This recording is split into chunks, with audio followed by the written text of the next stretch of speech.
মৃত্যুদণ্ডের রায় ঘোষণার পরেই দিশেহারা আসাদুজ্জামান খান কামাল। বাংলাদেশের চিঠি ও ভারতের প্রতিক্রিয়ায় বেশ ঘাবড়ে গেছেন। চলাচলে নিজেকে অনেকটাই গুটিয়ে নিয়েছেন।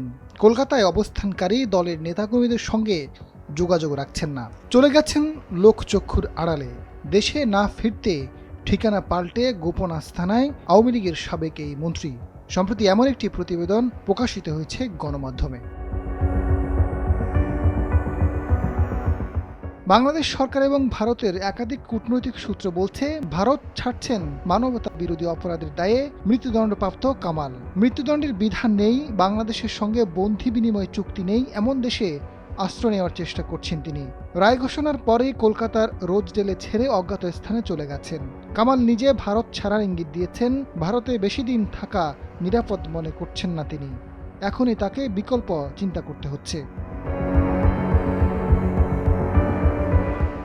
সম্প্রতি আসাদুজ্জামান খান কামালকে ঢাকার কসাই উল্লেখ করে তাকে দিয়েই দণ্ডিতদের দেশে ফেরত আনার সূচনার কথা জানান প্রধান উপদেষ্টার প্রেস সচিব শফিকুল আলম। তিনি জানান, কামাল এবং জুলাই গণহত্যায় জড়িত আওয়ামী লীগ নেতৃত্বকে বাংলাদেশের বিচার ব্যবস্থার মুখোমুখি হতে হবে। ভারত ইতিমধ্যে জানিয়েছে, মৃত্যুদণ্ডের রায়ের পর হাসিনাকে ফেরতের বিষয়টি তারা পর্যালোচনা করছে। ঢাকার কসাই হিসেবে পরিচিত আসাদুজ্জামান খান কামালকে খুব শীঘ্রই বাংলাদেশে ফিরিয়ে বিচারের আওতায় আনা হবে।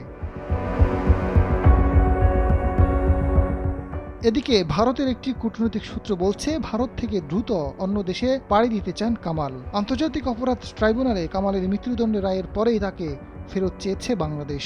ভারতের মধ্যকার দ্বিপক্ষীয় চুক্তির আওতায় তাকে ফেরত চেয়ে গত ২১শে নভেম্বর দিল্লিকে চিঠি দেওয়া হয়। ওই চিঠির বিষয়ে জানিয়ে পররাষ্ট্র উপদেষ্টা তৌহিদ হোসেন সাংবাদিকদের জানিয়েছেন, মৃত্যুদণ্ডের রায় ঘোষণা করার জন্য হাসিনা ও কামালকে ফেরত চেয়ে কূটনৈতিক মারফতে চিঠি দেওয়া হয়েছে।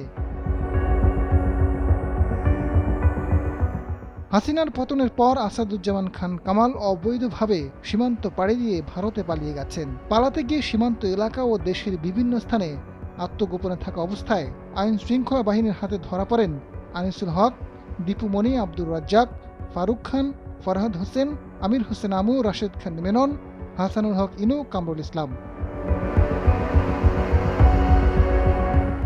এছাড়া সারমালেফ রহমান, তৌফিক ইলাহি চৌধুরী, শাহজাহান খান, কামাল আহমেদ মজুমদার, জোনায়েদ আহমেদ পলক, ডাক্তার এনামুর রহমান, আরিফ খান জয়, আবদুল্লাহ আল ইসলাম জ্যাকব সহ ডজন খানেক মন্ত্রী এমপি। আজাদ ফারুক, সময়ের আলো।